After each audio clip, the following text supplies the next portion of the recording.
If we are to survive on this planet, the only home any of us are ever going to know, for our security, for our future, for our climate,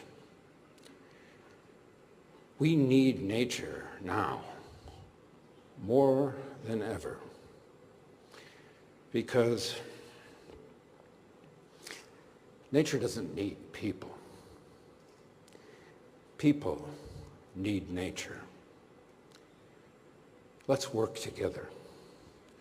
Let's roll up our sleeves. Let's get this thing done. Thank you.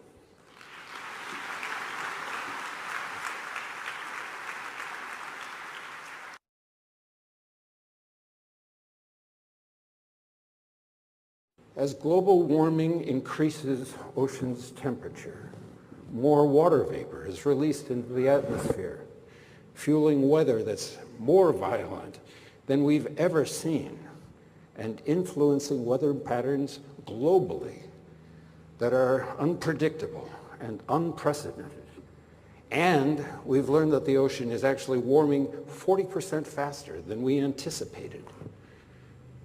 The problems are global. The solutions must be global. We need to better understand the complexities of our ocean, to invest more in science, to adopt behaviors that will allow our ocean to better serve us.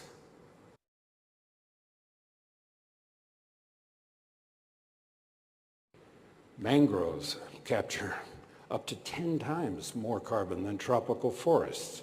Just by ending the destruction of existing mangroves, we can reduce global carbon emissions by 6%, the equivalent of France or the United Kingdom going carbon neutral.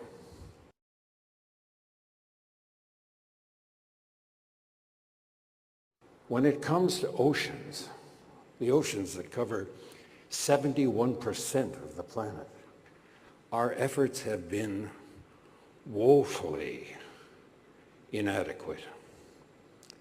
Our oceans capture carbon from the atmosphere. Their great depth and volume trap heat and moderate our climate.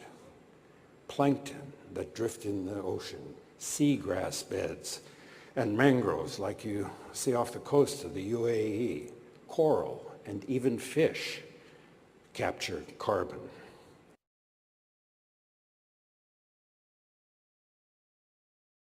You would think that the world would feel compelled to take action, meaningful action, by what the consensus of science tells us about the threat of climate change. But around the world, elements of leadership, including in my own country, to preserve their stake in the status quo, deny or denigrate science. They are on the wrong side of history. Sound science must guide us. To ask governments, businesses, communities to act, to change behavior, to invest in the environment and our future, we need science.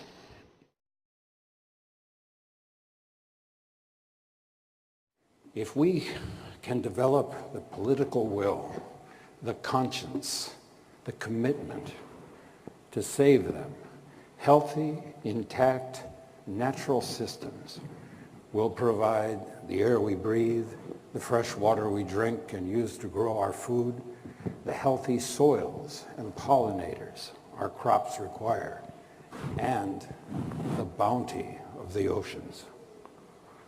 But all these free services of nature are threatened, all of them, by what we're doing to our planet, by climate change.